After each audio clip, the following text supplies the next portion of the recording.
Here's the top 10 MVP candidates for next season. 10 is Kevin Durant. Kevin Durant averaged 26.6 points last season while shooting 52.7% from the field, 43% from deep, and 83.9% from the line. That's insane scoring efficiency. And it wasn't just empty volume either. His true shooting percentage was 64.2%, which is elite even by all-time great standards. He's now recorded 13 seasons, putting up at least 25 points per game with a true shooting percentage above 60%. And no one in NBA history has done that more times than him. He added 6 rebounds and 4.2 assists per game, which shows he's still involved in more than just scoring. Now, his assist-to-turnover ratio dropped to 1.38, the lowest it's been in 11 seasons. So yeah, he was a little sloppier with the ball than usual, but the playmaking's still there. On the defense side, he put up 0.8 steals and 1.2 blocks per game. Opponents shot just 41.1% when guarded by him, which was a 5.7% drop from their expected field goal percentage. That ranked 5th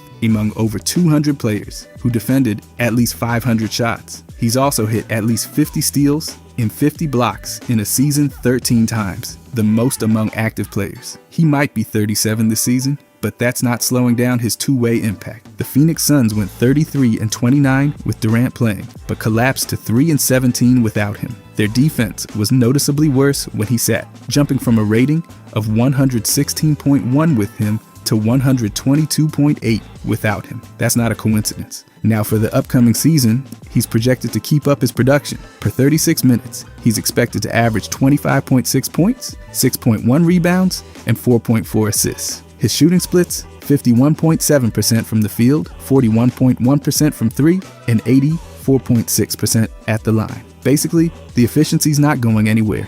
His true shooting percentage is still projected around 64.2%. With the move to Houston, Durant stepping into a featured offensive role again. He's likely to see more corner threes too. And considering he's hit over 50% from the corners in the last 5 seasons, that's a cheat code. They're setting him up to cook. Durant's career true shooting percentage is 62%, second among all players with over 20,000 points. The only guy ahead of him, Steph Curry. And Durant's mid-range game keeps aging like fine wine. He shot 52.1% on those looks over the past 10 seasons, up from 41.9% in his first 7. He's the only player in almost 30 years to have 5 different seasons shooting 50% or better on at least 200 mid-range attempts. It's just wild consistency, and that kind of shooting gravity still warps defenses. Sure, he missed 20 games last year, and that could hurt his MVP odds since the awards require at least 65 games now. And yes, guys like Nikola Jokic, Luka, and Shai are leading the MVP race in the eyes of sportsbooks, with Durant sitting far behind in the odds. But if the Rockets grab a top 3 seed,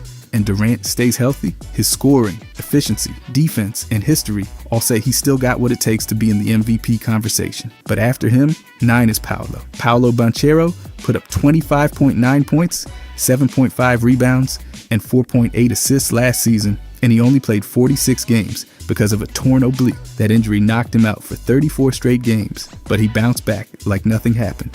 When he returned, he didn't just get back to normal, he turned it up in the playoffs. Against Boston in the first round, he averaged 29.4 points, 8.4 rebounds, and 4.2 assists. His shooting, 43.5% from the field and 44.4% from 3. That's a huge leap in efficiency under pressure. He ranked near the top of the league with a usage rate of 32.6%. That means he touched the ball a lot and still managed to be productive without falling apart. He joined LeBron James and Luka as the only guys under 23 to hit at least 4,000 points, 1,300 rebounds, and 900 assists in their first 3 seasons. Not a bad club to be in. Banchero also made some serious noise in the playoffs. He matched Kobe Bryant and Kareem Abdul-Jabbar for 7 straight playoff games, scoring 25 or more before turning 23. He also tied Tracy McGrady's franchise record for 30-point playoff game. And when he was on the floor, the Magic were a different team. They scored 112.2 points per game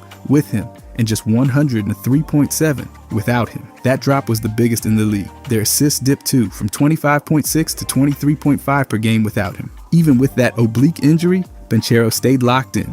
Coach Jamal Mosley said he stayed focused through rehab, and that mental toughness shows in how quickly he got back to putting up big numbers. And if the stats aren't enough to make his MVP case, his bank account says otherwise.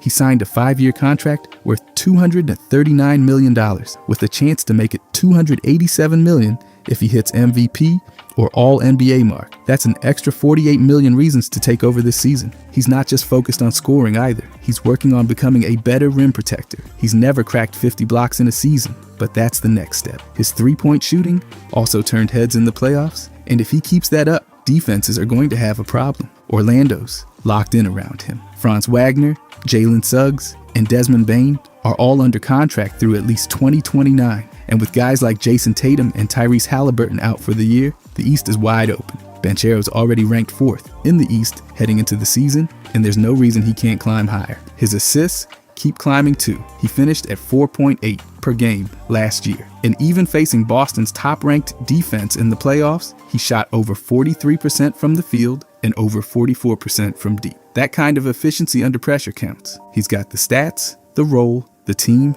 and the motivation. If he stays healthy and the Magic win enough games, Paolo Banchero could absolutely take home MVP. But moving on, 8 is Brunson. Jalen Brunson averaged 26 points last season while shooting 48.8% from the field, 38.3% from beyond the arc, and 82.1% from the free throw line. He also dished out 7.3 assists per game and had a true shooting percentage of 60.5%, which speaks volumes for how efficient he was, especially considering his usage rate. That assist to turnover ratio of almost 3-to-1 shows he was handling the ball a lot and still making smart decisions. He won the league's Clutch Player of the Year award, leading all players in clutch field goals made with 52. He ranked 2nd in clutch scoring with 156 points and was 3rd in clutch assists with 28. Those numbers show he wasn't just putting up stats, he was doing it when it mattered most. That helped New York finish 54-28, locking in the 2nd seed in the East. In the playoffs, he averaged 29.4 points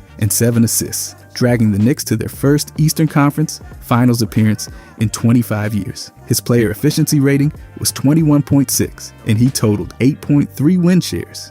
The Knicks' offensive rating climbed significantly when he was on the floor, and his leadership has fueled back-to-back 50-win seasons. Looking at this season, he's projected to average 26.7 points, 3.4 rebounds, and 7 assists per 36 minutes. The efficiency is expected to hold steady, with shooting splits of 48.3% from the field, 39% from 3, and 82.9% from the line. His true shooting percentage should stay right around 60.5%. The Knicks brought in Mike Brown as head coach, and he's known for structured systems and playoff experience. With Brunson still the main offensive option and the Eastern Conference wide open, thanks to injuries to Jason Tatum and Tyrese Halliburton, the path to another top 2 seed is realistic. His consistency's hard to ignore. He's increased his scoring every year since 2022 and has now made 2 straight All-NBA second teams and 2 All-Star appearances. He also became the league's most productive clutch scorer last season. And if you watched him in Game 5 of the Eastern Conference Finals, you saw him shoot 66.7% from the floor under the spotlight. And no American-born player has won MVP since James Harden in 2018. Brunson could change that. As a former second-round pick, his rise gives voters a storyline they might not be able to resist. The challenges? Sure. He's got to keep up with guys like Nikola Jokic and Shai. His numbers don't always jump off the page like a triple-double machine. He averaged only 2.9 rebounds last season and just under 1 steal per game, so his defense is solid, but not elite. He also played exactly 65 games, just clearing the award eligibility cutoff. 1 more missed game, and the whole campaign would have been off the table. Still, if he puts up similar numbers, keeps the Knicks in that top tier, and continues owning crunch time, Jalen Brunson's got a real shot at bringing home the MVP. I can't wait to catch NFL games in person this season, but let's be real. Actually buying tickets can be a nightmare. You're stuck in queues, logging in and out, and then the price jumps right when you're about to check out. All you want is to be in the stadium, cheering with everyone else. That's why I've been using GameTime.co, the app that gives fans the advantage. With just a couple taps, you unlock amazing tickets and experiences, and the price you see is the price you pay. No surprise fees, ever. I just used Game Time to grab tickets for an upcoming NFL game. Seriously, it took me minutes. I pulled up the app, saw great seats starting around $100, and checked out instantly. The best part? I could see the exact view from my seat before I bought. That's a game changer.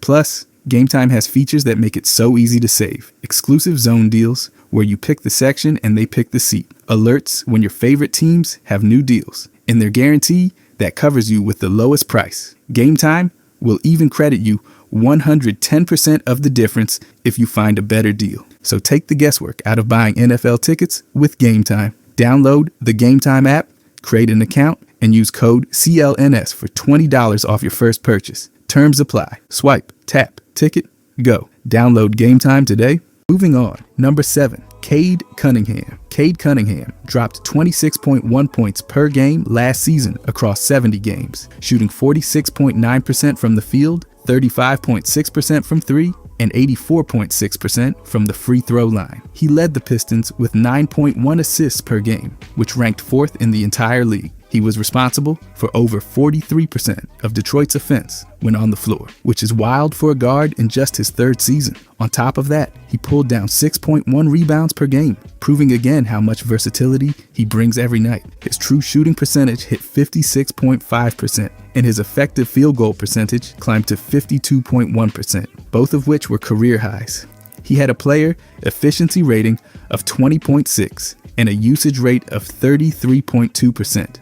That means he wasn't just a part of the Pistons' offense, he was the offense. With 5.9 win shares, his production directly helped them improve their season. Last year was his first All-Star appearance, and he made All-NBA 3rd team. He also finished 7th in MVP voting. And yes, he scored 30 or more points in 15 games, including a 43-point career high that had everybody talking. When the playoffs rolled around, Cade didn't disappear. In his first ever playoff series, he averaged 25 points, 8.3 rebounds, 8.7 assists, 1.8 steals, and 1.3 blocks per game, all in over 41 minutes a night. He recorded a triple-double in Game 4 with 25 points, 10 boards, and 10 assists. The one weak spot, his three-point shooting, dropped to 17.9% in the series. That's got to improve. Still, he's joined some serious company. Only LeBron James and Luka have averaged at least 25 points, 6 rebounds, and 9 assists in a season before turning 24. He played 70 games last year too, which helped shake off past durability concerns. He signed a 5-year contract worth $224 million in July, and it could increase significantly if he hits MVP, All-NBA, or Defensive Player of the Year milestones. So yeah, that's not just money, it's motivation. For this season, his three-point shooting is expected to go up. He's reportedly made mechanical tweaks to clean up his release. With added shooters like Duncan Robinson around him, his assist numbers could jump above 10 per game. And his scoring load, that's projected to hit somewhere between 28 and 30 points a night. Advanced metrics like player efficiency rating are expected to rise above 22. His value over replacement player should also spike, assuming his usage rate holds steady and his efficiency improves. Detroit's roster is finally built to compete. Duncan Robinson and Karis LeVert give them much needed spacing. If Cade stays healthy and runs the floor with Jaden Ivey and Jalen Durant, this team could push into the top 4 in the East. His numbers stack up with legends. Only Oscar Robertson and Russell Westbrook have averaged 25 points, 8 rebounds, and 9 assists over an entire season. Cade could be next. He added 1 steal and 0.8 blocks per game last year too, showing he's not a liability on defense. He does need to cut down on turnovers, which sat at 4.4 per game. And that playoff 3-point shooting, definitely a red flag. But if the Pistons secure a top 3 seed and Cade keeps climbing, he'll be in that MVP conversation all season. But number 6, Anthony Edwards. Anthony Edwards averaged 27.6 points per game last season, ranking 4th in the league, while shooting 44.7% from the field, 39.5% from deep, and 83.7% from the line. That's elite scoring volume, and he didn't stop there. He added 5.7 rebounds and 4.5 assists per game, with an assist percentage of 21%. He also gave you 1.2 steals and just over half a block each night. The true shooting percentage hit 59.5%, and the effective field goal percentage was 54.7%, both career highs. His player efficiency rating was 20.1, and he totaled 8.4 win shares. With a usage rate of 32.3%, he was running the Timberwolves' offense at a high clip while still staying efficient. Offensively, the team ran through him, and his offensive rating sat at 112.1 compared to a defensive rating of 110. He played 79 games again, showing up night after night and staying durable. In the playoffs, he stayed productive with averages of 25.3 points, 7.8 rebounds, 5.5 assists, 1.1 steals, and 0.7 blocks across 15 games. He shot 45.3% from the field and 35.4% from three, though his free throw shooting dipped to 71.9%. Still, he had massive moments, like the 43-point game in the first round against the Lakers and the 30-point outing on 70.6% shooting in Game 3 of the Western Conference Finals against Oklahoma City. He made a big leap in three-point shooting, knocking down almost 40% on over 10 attempts per game. That kind of volume, with that kind of accuracy, puts him in elite territory. His assist numbers climb too, reflecting a jump in his ability to facilitate. Looking at projections for this season, he's expected to average 28.3 points, 5.9 rebounds, 5.1 assists, 1.3 steals, and 0.6 blocks per game. His shooting is forecasted to hover around 44.9% from the field and 83.7% from the line. His true shooting percentage and effective field goal percentage are both expected to stay right where they were, at 59.5% and 54.7% respectively. His usage rate is projected to stay in the 32 to 33% range, keeping him at the center of the Timberwolves' offense. If Minnesota wins 60 games and locks up a top seed in the West, Edwards' MVP case gets real. He'd need to keep his scoring in the top 5 and push his assists over 5 per game to match the numbers voters expect. He's already got the highlight plays and charisma that make voters take notice. The biggest competition's coming from international stars like Nikola Jokic and Shai, but Edwards has something they don't: a chance to become the first American-born MVP since 2018. His two-way presence and improved efficiency give him a unique edge. Areas for improvement include limiting turnovers. He averaged 3.2 per game last year,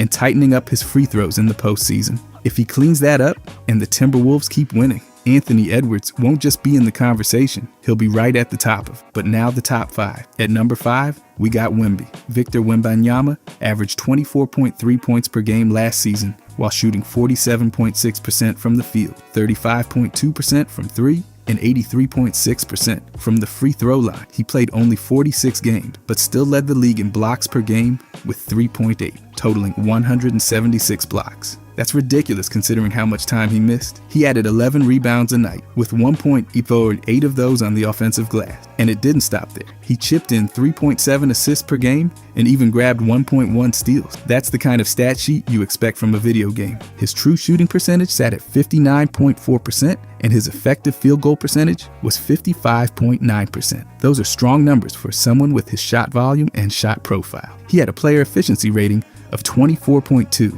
and still posted 3.8 win shares despite missing more than half the season. His usage rate came in at 29.9%, which shows how much of San Antonio's offense flowed through him. Wemby made his first All-Star appearance last year and immediately showed why he belonged. The Spurs' defense improved noticeably with him on the floor, holding a defensive rating of 115.4. Without him, it ballooned to 121.4. That's a 6-point swing just by existing in the paint. He became the first player since Hassan Whiteside to lead the league in total blocks while playing fewer than 50 games. That is not something that happens every season. He missed the end of the season after undergoing surgery for deep vein thrombosis in his shoulder, but he was cleared to return in July, so he's expected to be fully ready for the 25-26 season. In his first year, he averaged 21.4 points, 10.6 rebounds, 3.9 assists, and 3.6 blocks. Through 117 games in his career, he's sitting at 22.5 points, 10.8 rebounds, 3.8 assists, 1.2 steals, and 3.7 blocks per game. He's already had 3 triple-doubles, including one with 10 blocks. Looking at projections, he's expected to average 26.2 points, 12.3 rebounds, 4.3 assists, 1.4 steals, and 4.1 blocks per 36 minutes this season. His shooting splits are forecasted at 48.3% from the field, 35.5% from three, and 82.2% from the line. Defensively, he's already the favorite for Defensive Player of the Year. If he hits that 65-game mark and leads the league in blocks again, voters are going to take notice. San Antonio added Fox and rookies Castle and Harper, so they've got more firepower and playmaking around him. If the Spurs make the playoffs for the first time since 2019, it's going to be because Wemby dominated on both ends. Only a handful of players in history have averaged at least 25 points, 10 rebounds, and 4 blocks for a season. If he joins that club and the Spurs win, he could easily be in the MVP conversation. The biggest question is his health. He's got to play at least 65 games. He'll also need to stay efficient, especially from deep, since his career average is just under 34%. If he puts all that together and the Spurs climb up the standings, Victor Wembanyama could go from rising star to full-blown MVP. But then after him, number 4 is Luka. Luka averaged 28.2 points last season while shooting 45% from the field, 36.8% from deep on nearly 10 attempts per game, and 78.2% from the line. He added 8.2 rebounds and 7.7 assists, along with 1.8 steals and 0.4 blocks per game. That's a two-way workload that most players can't even handle, let alone produce at an elite level. His true shooting percentage sat at 58.7%, and his effective field goal percentage was 53%. His win shares per 48 minutes came in at 0.164, which was below his career average, but still solid, considering the circumstances. He missed about 7 weeks in the middle of the season with a calf strain, which definitely threw off his rhythm. Despite playing only 50 games split between Dallas and Los Angeles, he still racked up some ridiculous performances. In early April against Dallas, he dropped 45 points on 57.1% shooting and hit 7 of 10 from 3. Against Milwaukee in March, he scored 45 again, grabbed 11 boards, and made more than half his shots. And against New Orleans that same month, he went for 30 points, 8 rebounds, and 15 assists, along with 6 made threes. That kind of stat line doesn't show up by accident. His assist-to-turnover ratio was about 2-to-1, and while that could use some tightening, he averaged 3.6 turnovers. It's expected from a guy handling the ball every possession. He's projected to average over 28 points again this year, with more efficient shooting due to better conditioning and improved chemistry in Los Angeles. He spent the offseason transforming his body, showing up leaner and stronger. That's expected to help with his stamina and defensive lateral movement. That alone could change how consistent he is from game to game. He's projected to stay above 7.5 assists per game. And if the Lakers use him as their full-time facilitator, those numbers could go even higher. Now, team success is going to be a big piece of his MVP campaign. If the Lakers finish with a top 4 seed in the Western Conference, Luka becomes a serious contender. He's now the face of the franchise. He's already made 5 All-NBA first teams, but has never won MVP. That narrative, that overdue recognition, might help his case if the numbers back it up. He still has competition. Nikola Jokic is expected to dominate again, and Shai just won the award. But Luka's got the advantage of being on a marquee team with a clear storyline.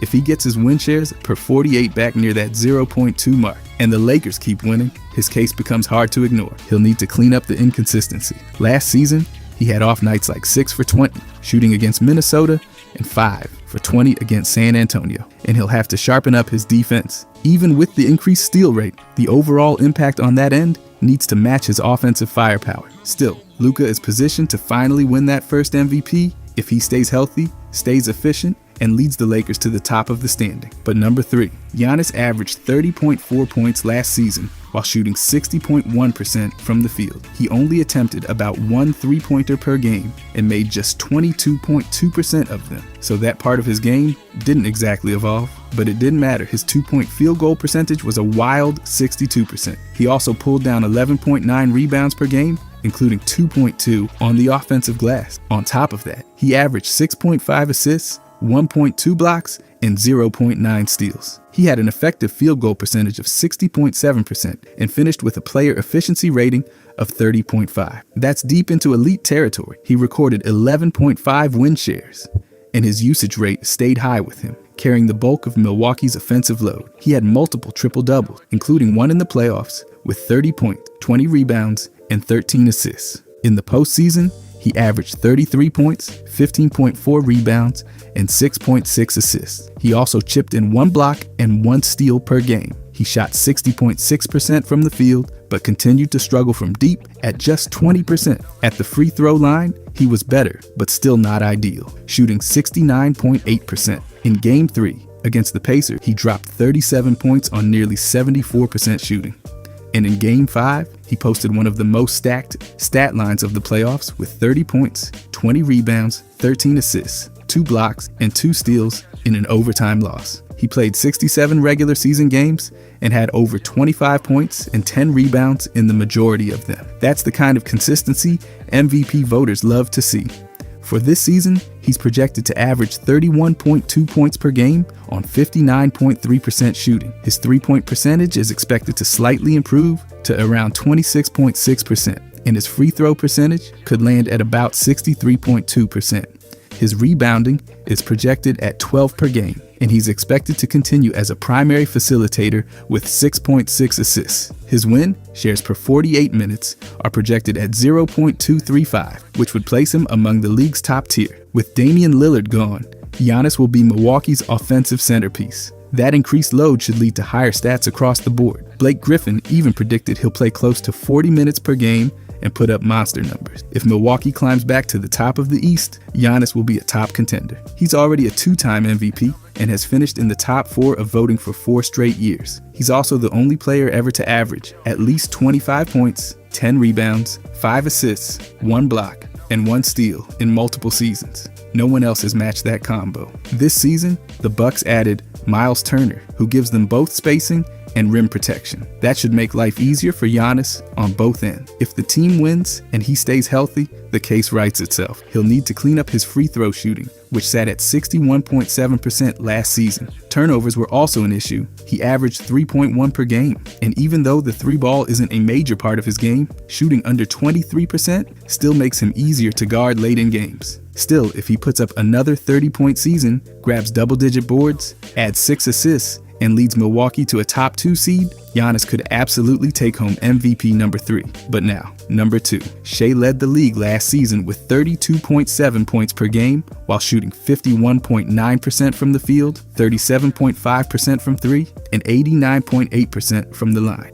That's not just scoring volume, it's scoring efficiency at an elite level. He averaged 5 rebounds per game and dished out 6.4 assists, with a 2.7 assist to turnover ratio that kept his playmaking efficient. He also added 1.7 steals and 1 block per game, showing that he wasn't just an offensive machine, he was locking up on the other end too. His true shooting percentage came in at 63.7%, and his effective field goal percentage was 56.9%, both career highs. With a usage rate of 34.8% and an assist percentage of over 31%, he was creating offense at a ridiculous rate and still staying efficient. He averaged nearly 3 combined steals and blocks per game, giving him one of the best two-way profiles in the league. In the playoffs, he didn't slow down. He put up 29.9 points, 5.3 rebounds, 6.5 assists, 1.7 steals, and just under 1 block per game across 23 games. His field goal percentage dipped to 46.2%, and he struggled from deep, hitting just 28.3%, but he still shot 87.6% from the line and stayed aggressive. He had huge playoff moments too. In Game 1 of the finals against the Pacers, he dropped 38 points. In Game 5, he added 31 points, 10 assists, and 4 blocks. And in the deciding Game 7 of the Western semifinals against Denver, he put up 35 points on 63.2% shooting. The efficiency in high-pressure games says a lot. He joined a legendary group last season by winning the MVP, Finals MVP, and the championship in the same year. Only a handful of players like Michael Jordan, Kareem Abdul-Jabbar, and Shaquille O'Neal have ever done that. He also led the league in both scoring and free throw percentage, which is rare, and now he's the highest paid player in league history after signing a 4-year extension worth $285 million. Looking at this season, he's projected to average over 30 points again. His playmaking's expected to hover around 6.5 assists per game, and if his 3-point consistency holds or improves, it'll make him nearly impossible to guard. He's expected to maintain his impact on defense with at least 1.7 steals and 1 block per game. Oklahoma City's core hasn't changed. With Chet Holmgren and Jalen Williams locked in, they're still a top contender in the West. If they finish with the number 1 seed again, Shai's chances to repeat go way up. He does face competition. Nikola Jokic is always in the mix, and Luka is right there. But voter fatigue with Jokic and questions about Luka's team could shift attention right back to Shai.